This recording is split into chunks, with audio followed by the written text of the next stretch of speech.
What if Magus of the Moon was actually a mono blue merfolk, or your Ras cost just 2 mana? Let's find out with today's Modern Horizons 3 spoilers.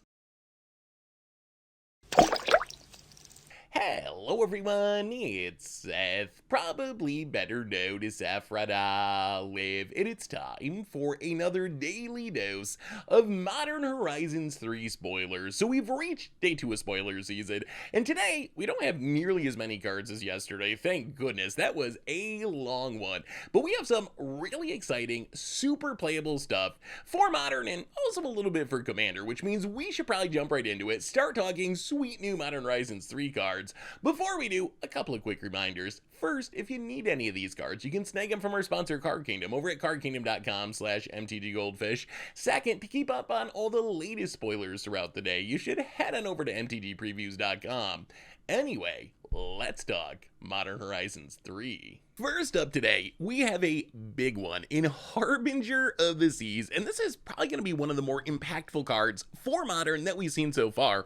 So a 3-mana blue 2/2, it's a Merfolk Wizard, and it simply says, non-basic lands are islands. So if this card seems familiar, it's essentially a blue version of Magus of the Moon, and you know me, there's nothing I love more than blood mooning someone out of the game, and seeing a blood moon as a mono blue creature is actually very, very interesting. And it has some really big implications for Modern. So the most obvious one is this card is a huge deal for Merfolk.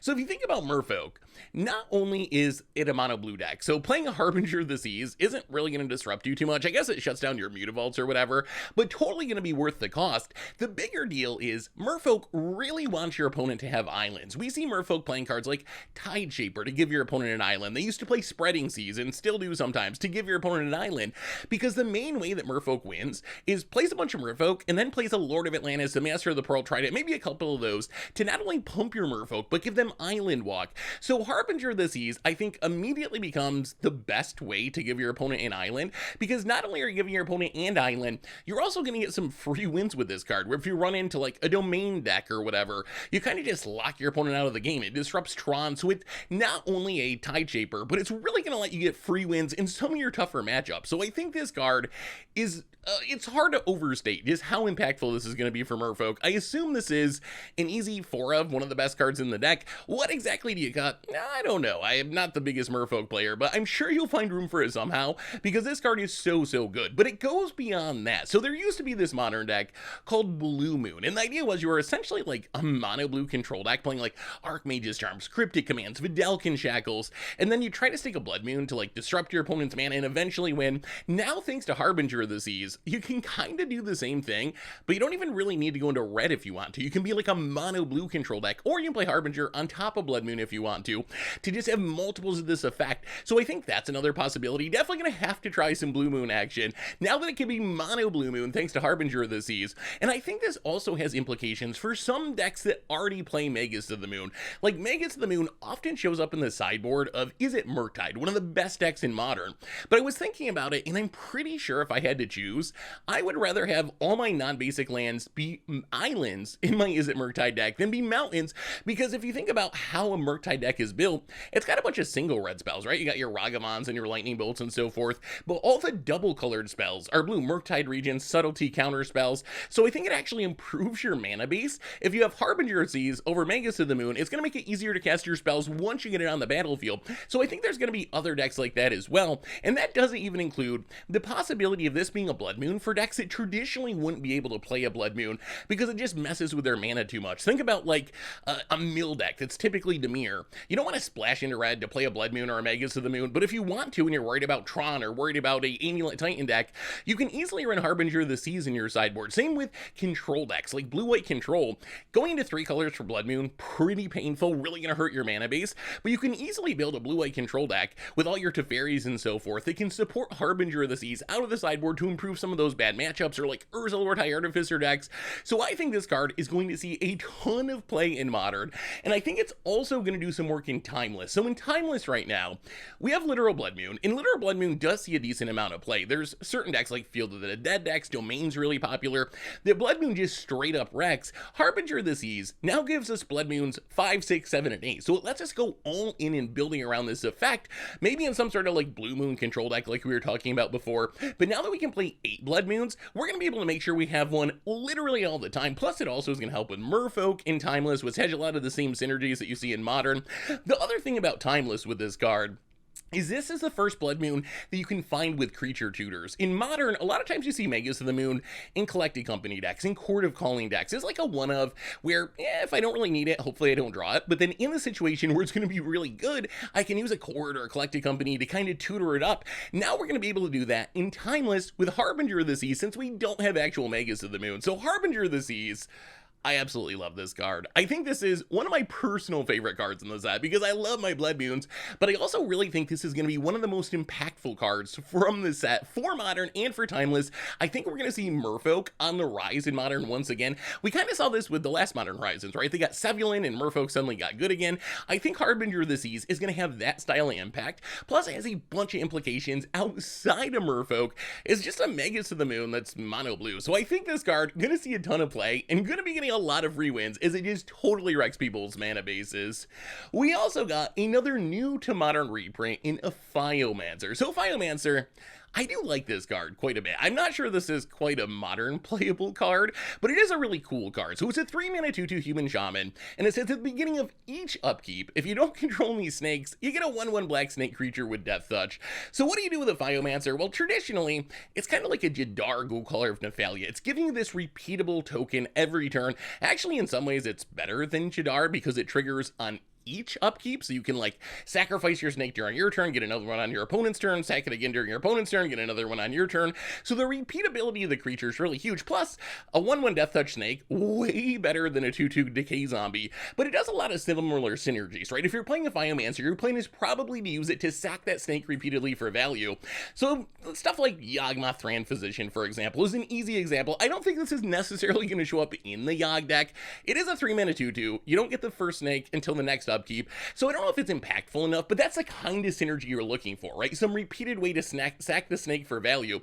Also a nice buffer against Edict effect. Your opponent has a Liliana. You can always just sack the snake and then get another one the next turn anyway.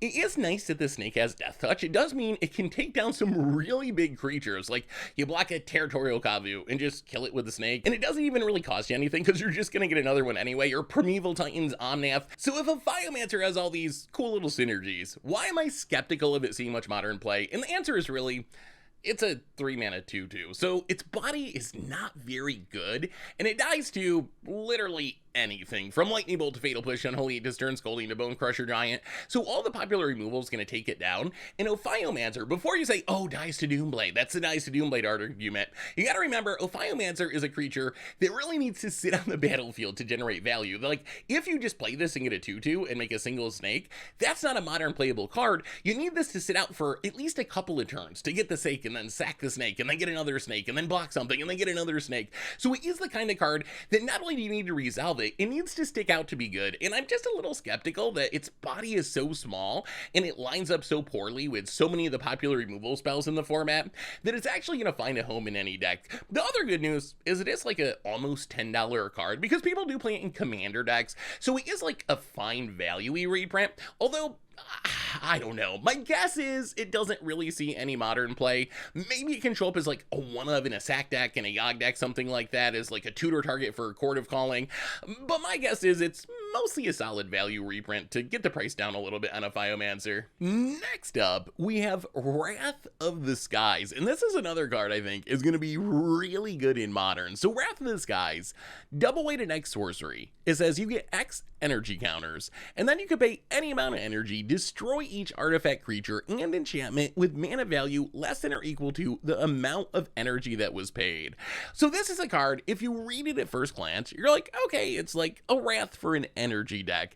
And yes, it is a Wrath for an energy deck. The thing is, I don't think energy is going to be like a thing in Modern. I don't know. We'll have to wait and see the rest of Modern Horizons 3. Maybe we get enough for Modern Horizons 3 to actually make it into a real archetype. But right now, energy is pretty far away from being real in Modern. Yes, if you are an energy deck, this card is absolutely absurd, right? It can be a 2-mana hard Wrath, like a Farewell style Wrath. It's getting rid of pretty much all non-land permanents. I guess it misses Planeswalkers in battles, but really it's all the important ones, which is a ridiculous deal. What does blowing up all non-land permanents normally cost? 6 mana or something? You can be doing this for 2 mana in an energy deck. So if you are an energy deck, the card is absolutely wild. But like I said, I don't think energy is necessarily going to be a thing in Modern, but I'm still really hyped for this card because I don't think you need to be an energy deck to make use of it. I think non-energy decks are going to play this card a lot, at least in their sideboards, because if you think about what this is, it's kind of another crime punishment or engineered explosives. If you cast this for just 2 mana with 0 energy, you're going to blow up Urza Saga, you're going to blow up any of its tokens, you're going to blow up Crashing Footfall tokens, you're going to blow up any treasure tokens, other creature tokens from stuff like Fable the Mirror Breaker, you get rid of stuff like Jealous of the Void, you wreck Asmore and any of the food tokens it makes. So as a sideboard card, this hates on a lot of the most popular cards in the Modern format, and we've already seen people playing things like Crime Punishment. Engineered Explosives is super popular, just as like 2 mana get rid of all your Urza Saga stuff, plus you get rid of the Rhinos. So I think that by itself is enough to make this card a sideboard all-star, but it gets even better. You can pay 3 mana and get 1 energy and spend that energy and blow up all the Ragavans and Haywire Mites and Dragon Rage Channelers and Delighted Halflings. And of course in the late game you might pay 5 mana, 6 mana and try to blow up everything on the battlefield. Not efficient, right? Like if you're trying to use this as a hard Wrath, it's not really efficient. I don't think this is going to like replace Supreme Verdict in Blue-White Control or something, because if you really just want to get rid of all the creatures on the battlefield, in a lot of cases you're going to have to spend way too much mana. Like how are you going to kill a Murktide Regent with this? What are you going to spend, 19 mana or something? It's not gonna work. So I don't think it's a replacement for Supreme Verdict, but as like a targeted sideboard card to deal with Urza Sagas and Rhinos and so forth, this card is absurd. Plus, maybe there's a way we can add like a little bit of extra energy production to our deck and not be like a full-on energy deck, but cards like Ether Hub are like not bad and it makes an energy. I don't know if we want to go as far as play like Woodweaver's Puzzle Knot or Harness Lightning. We'll have to see what else we get in Modern Horizons 3, but maybe you're playing like a normal deck, but you find a way to stick in 1 or 2 good energy cards just to like turn Wrath of the Skies into more of a real Wrath. The other place this card is going to be great is specifically in energy decks in Commander. So this card's kind of weird in Commander. In Commander, I would not play this card outside of an energy deck. If my deck doesn't have a bunch of other ways to make energy, I think the card's pretty bad, because you can just play what, like Farewell or Planar Cleansing, these cards for like 6 mana and just blow up everything. And if you want to blow up everything in Commander and you're not making energy in other ways, this card's just way too much mana. You go back to the Murktide Regent problem, right, where you're gonna have to spend 19 mana to be able to blow up the entire board, which isn't good. Like, so if you're not playing energy, I don't think you play this card in Commander, period. Maybe CDH if you're worried about all these like super fast mana rocks and everyone's playing all 0/1 2 mana stuff, maybe there it could have a home. But in casual Commander, I don't think it's going to be that good outside of energy. In energy, this card is wild. It is going to be the best Wrath in your deck, one of the best cards in your deck, and Wizards has really been pushing energy lately with Dr. Madison Lee. We got a bunch of Fallout energy cards. We're getting more. We got another energy precon coming with Modern Horizons 3. So if you're playing an energy Commander and the goal of your deck is to take advantage of energy, play Wrath of the Skies every single time. Honestly, in an energy deck, this is probably your best Wrath. It's better than the Farewells or whatever you think the best Wrath in the format is. I think this is it if you're an energy deck. So Wrath of the Skies, it looks like an energy card, but really it's not. It doesn't need to be. It is good enough outside of the energy plan to see a ton of Modern play. And then if you are an energy deck, in Modern somehow or in Commander, this card is a legit bomb. Really, really strong. We also got Argent Dias, and this card is a weird one. So 2 mana artifact, it enters the battlefield with 2 oil counters on it. Whenever 2 or more creatures attack, you put an oil counter on it. Worth noting there, not just your creatures, but your opponent's creatures. Whenever anyone attacks with 2 or more creatures, gonna get the oil counter. And then you can pay 2 and tap it, remove 2 oil counters from it, exile another target non-land permanent, and its controller draws 2 cards. So at first glance, I thought, oh my god, Argent Dias is like the worst removal spell ever. This is like essentially Oblation Aggression, a card that I did used to play in Commander, and maybe I should bring back because it's not that bad, where you can get rid of any non-land, but it's going to give its controller 2 cards. And in a format like Modern, you just really can't get away with that, right? Like, yes, it's great that this is one card that can answer Primeval Titan, Leyline of the Guildpact, Wrenn and 6, Shells to the Void, name a permanent type, this gets rid of it, potentially repeatedly.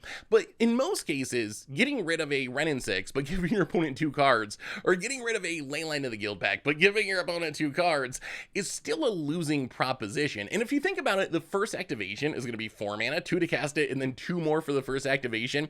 So it's not even especially efficient, even though you can split that mana up between 2 turns. The one way I could see this maybe having uses in Modern is it does get rid of any permanent, and if you're playing a deck that's like some sort of combo deck, but you get shut down by a specific hate piece, like you're a Storm deck and you're worried about Thalia, you're a Yogg deck but you're worried about Curse Totem that just locks your combo out of the game, maybe there's a way this could see play as like, okay, I answer your hate piece, yeah, you draw 2 cards, but I'm about to combo off right now before I ship the turn back to you and win the game.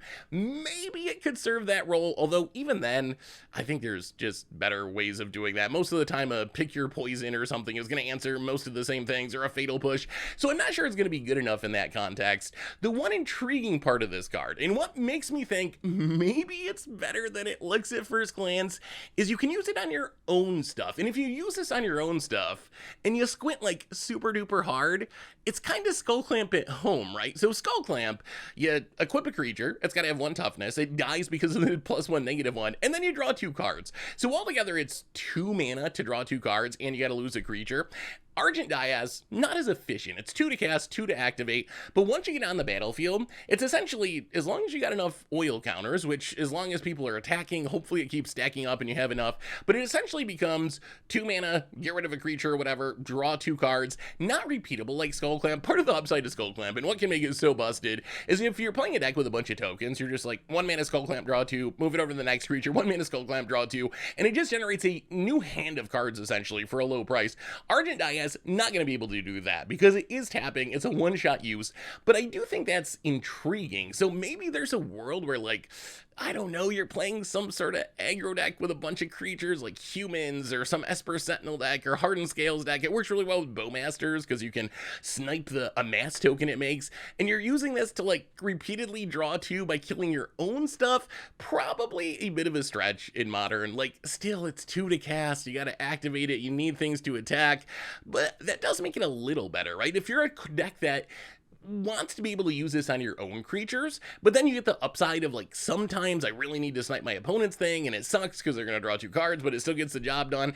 And it is cute that it hits non-land permanent, so you can blow up your Mishra's Bauble or Chromatic Sphere or a token from a Fable the Mirror Breaker. You can blow up any of those tokens, a food, a clue, a junk, and be able to draw 2 cards out of it. So that part is kind of intriguing, using this as some sort of card advantage engine, but really, I think this is just mostly designed to be a sweet Commander card. In Commander, I think this card is actually legit good. So I would play this in pretty much any token style deck. If I'm making a bunch of relatively low powered permanents, you know, 1/1 tokens, treasure tokens, food tokens, clue tokens, then I think this card's actually pretty sweet because I can play this. If you got some really busted thing that's going to win the game, I can get rid of it. You draw 2 cards, but that's fine. I dealt with the problem. If you don't have some really busted thing, well, then I'm going to activate it on one of my tokens and draw 2 extra cards every turn, which is great. And in Commander, you got 4 people who are often attacking, so you're always going to have the oil counters in a typical Commander game. So I think this card is really good in token style Commander decks.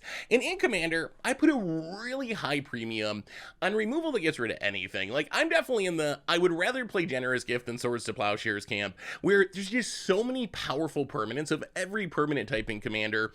I really value flexibility in my removal spell. So this is a card that I'm actually very intrigued by, to the point where maybe you can just play it in generic white Commander decks and get enough value out of it. Like Oblation, if we wrap way back to the beginning of this conversation, that's a card that's not that bad in Commander, and I do occasionally still play it, and I used to play it all the time, and this is kind of Oblation, but repeatable, which is a really nice upside. So Argent Dias, My guess is it probably doesn't really see any modern play. Like I said, I can imagine these like niche scenarios where it's actually really good, but I don't think it's going to come up often enough, and there's just so many other options. I would be surprised if people are playing this to like get rid of the hate piece when you just Besage it, or, you know, pick your poison it or whatever.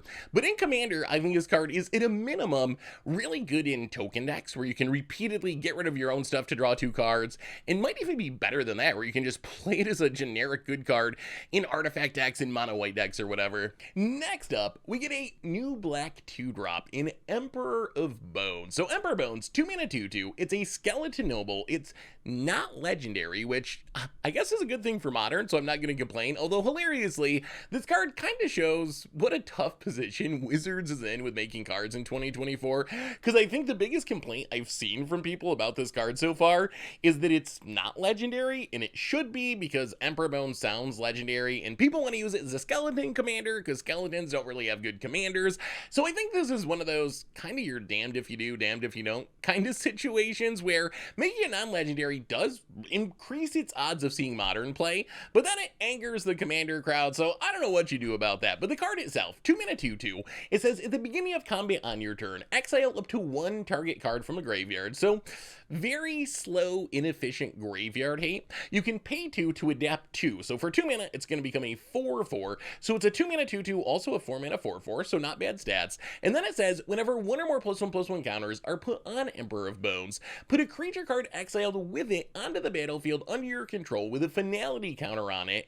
It gains haste, sack it at the beginning of the next end step. So essentially, Emperor of Bones is a 2-drop that's also essentially Goryo's Vengeance without the legendary restriction. It's Goryo's Vengeance for any creature in your graveyard, which is a pretty powerful effect. Obviously, because you gotta pay 2 to cast it, and then you also need to get a counter on it by adapting it, or in another way. That is worth pointing out, right? So adapt you can only use 1 time. So this is a 1-shot Goryo's Vengeance, but it works whenever you add a counter to it in any way. And we have a bunch of ways to add extra counters to things. So this can be essentially a Goryo's Vengeance every single turn once it gets going. And Goryo's Vengeance is a pretty popular modern card right now.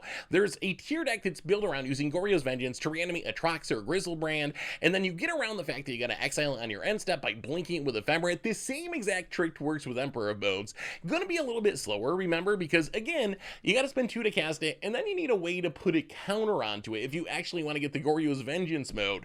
However, I think this could work like a backup Goryo's Vengeance, and there is some upside to being a creature. Like, you can tutor it up with creature tutors, you could reanimate it with an Unearth or something like that. So there is some ways to get around the drawback. It's also worth pointing out here that you can use this the turn it comes into play. The way the timing works, so you play your Emperor of Bones, you go to combat on your turn, you exile a card from your graveyard or your opponent's graveyard, hopefully you're a Trox or Grizzlebrand or something, and then you maintain priority, and before you actually go to declare attack steps, you're able to adapt it or add a counter to it in some other way and put the creature into play. So if you get to 4 mana, you can't just do the whole Goryo's Vengeance thing all in the same turn cycle, and unless your opponent has instant speed removal to fizzle it, you're going to be able to do the reanimation thing right away, which is pretty powerful. So expensive Goryo's Vengeance that also can be repeatable Goryo's Vengeance, and that's the thing I really like about this card compared to our last 2-drop reanimation creature from Modern Horizons 2 and Priest of the Fell Rites.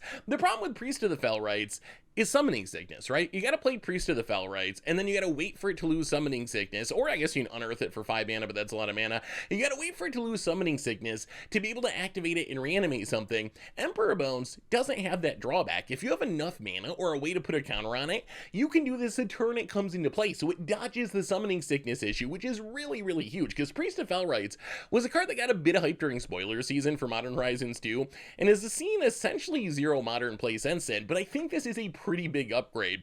The other thing that's really exciting about this card, as I mentioned before, is you don't only have to put counters on it by adapting. So this works really well with like Agatha's Soul Cauldron. Agatha's Soul Cauldron, every turn you can just exile a creature from a graveyard, put a counter on something, you put the counter on Emperor Bones, then you get to reanimate one of the things that Emperor Bones has exiled, or even something like Luminarch Aspirant that just puts a counter on things repeatedly each turn.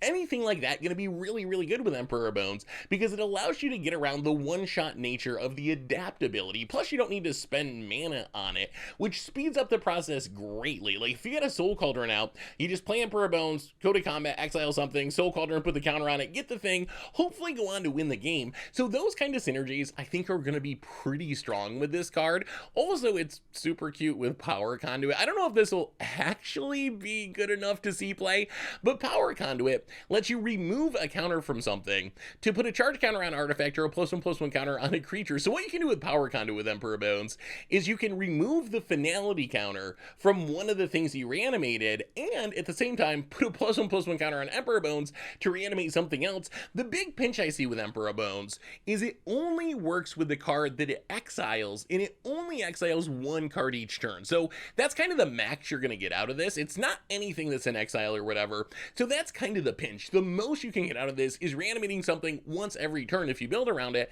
but that's probably enough because reanimating a big creature for free is really powerful. As far as Commander is concerned, I think this is going to show up in skeleton decks. I know people are a little salty that it can't be a skeleton commander, but if you're playing a skeleton deck, then I think you're probably playing Emperor of Bones because it is one of the better skeletons. Skeletons just aren't that powerful of a tribe. Also, could be good in some +1/+1 counter decks. Remember those tricks we were talking about moving counters onto Emperor Bones? Worked really well with a commander like the Wise Mothman that just can put counters on things as you mill stuff. So it seems like an easy inclusion in a deck like that where you're kind of doing everything you want. You're already like a self-mill reanimation style deck, and then you get this Emperor Bones that's just potentially reanimating something for free each turn.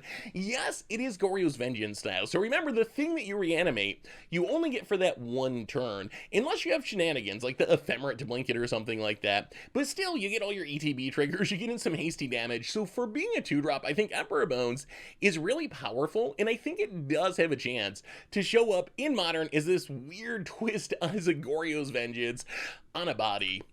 Next up, we get a new legendary plant in the Necrobloom. So the Necrobloom, 4 mana, absent colors, it's a 2/7, it's a legendary plant creature, and it has landfall. It says when a land ETBs under your control, create a 0/1 green plant creature token, but if you have 7 or more lands with different names, create a 2/2 black zombie creature token instead, and then lands in your graveyard have dredge of 2. So if you're going to draw a card, you can skip the draw, and instead mill 2 cards, return the land back to your hand. So the Necrobloom, obviously a callback to Field of the Dead and Colony Garden, I guess. So landfall, make a Colony Garden token, a 0/1 plant token, but if you get up to 7 lands with different names, which if you're playing a landfall deck and a green deck in Commander, you can get to 7 lands with different names really easily. Like, remember on Commander Clash, we actually just banned Field of the Dead. That's how problematic it was becoming in our play group.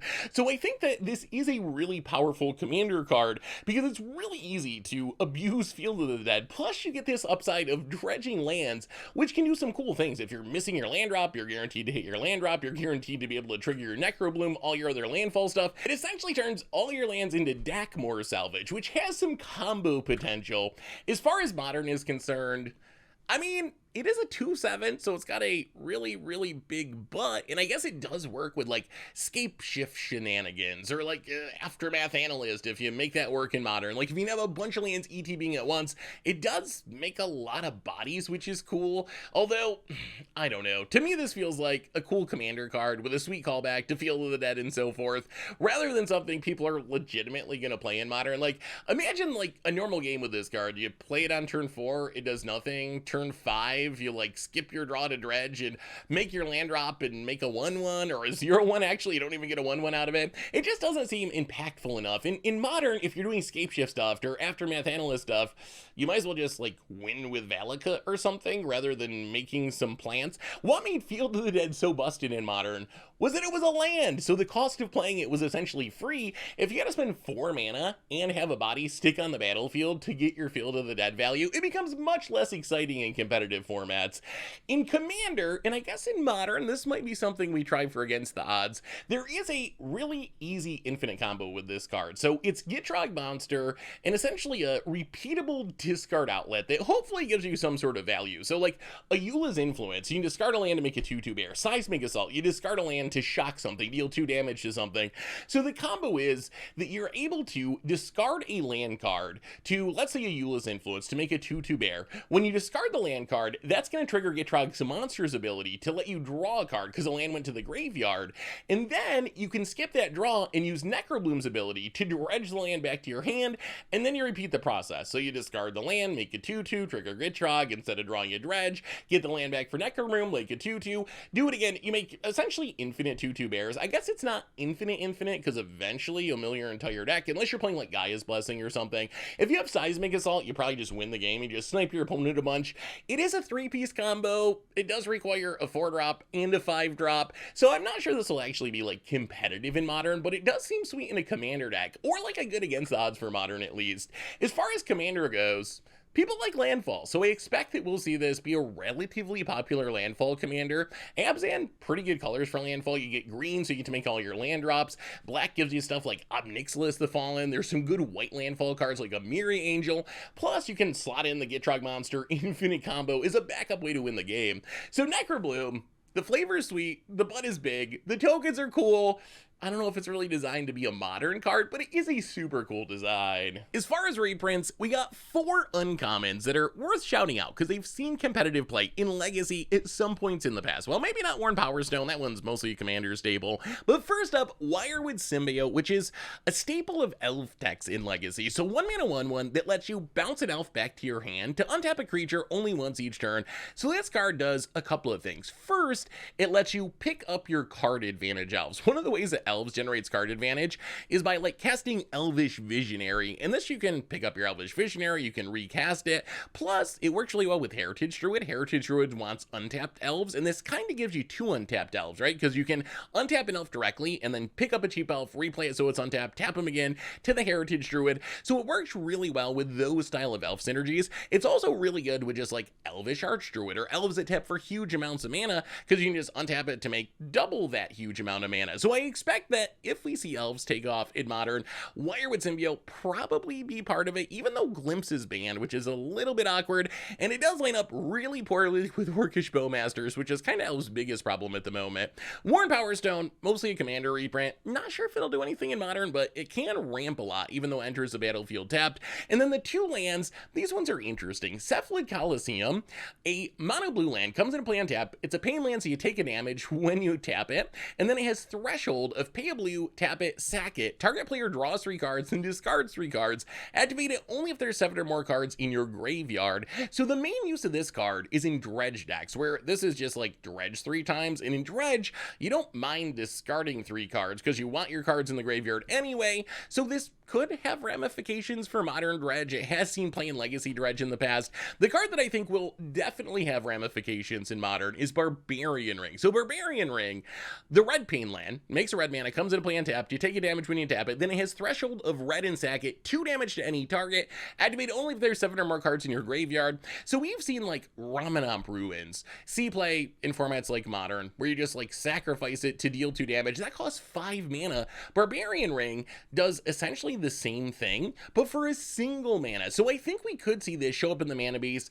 of burn style decks, where you trust that eventually as you cast your burn spells and things die, you'll get to 7 cards in the graveyard, which with fetch lands is pretty easy to do. And then this just gives you a little extra burst of damage to close out the game, similar to Ramanamp Ruin. So I think that one probably shows up in burn. It still shows up in Legacy burn, which isn't like a top tier archetype or anything, but it is good enough to see play in Legacy burn. So really interesting to see these playable Legacy cards coming to Modern for the first time. As far as lower rarity cards, a couple worth mentioning. Deep Analysis coming to Modern for the first time. Honestly, not sure it matters anymore. This used to be a very playable card draw spell. Because you can flash it back for just 2 mana and 3 life, so you just dredge it or mill it or discard it and then get value from the graveyard. Maybe that trick can work in Modern, although, we're in a Bowmasters format. Do you really want to, like, pay 3 life and flash this back and draw 2 cards and get Bowmastered? You just get so wrecked. Unstable Amulets, kind of for energy decks, I guess. Don't really expect it to see play unless somehow energy breaks out. The most interesting interesting for Modern here is Collective Resistance. So 2-mana green instant has Escalate to 1, so you can pay that cost to choose more modes on the card, and the modes are destroy an artifact, destroy an enchantment, or target creature gains hexproof and indestructible until end of turn. This is a card that I think is on the fringes of being good enough. If you think about what this card does, so you get the first mode for free, right? So 2 mana, you get any one of those. 3 mana, you get 2 of those. 4 mana, you get all of them. If you think about it, this is essentially mono green Wear Tear, and Wear Tear still does see sideboard play in Modern, like being able to get an artifact and an enchantment theoretically for 3 mana and instant speed. That's a Modern playable deal. So based on that, I think this has a chance to see sideboard play. The only thing I would say that works against this is right now in a One Ring meta, Pick Your Poison might just be better because making your opponent sack an artifact is like oddly relevant, with an indestructible artifact being one of the key cards in the format. But I do think this card will see play at some point in Modern out of sideboards because it's essentially mono green Wear Tear, and then you get the upside of using it to protect your own creature, not necessarily efficiently, but it's just a nice bonus there as well. So I think Collective Resistance, we'll see exactly how it shakes out, but is strong enough to see Modern play.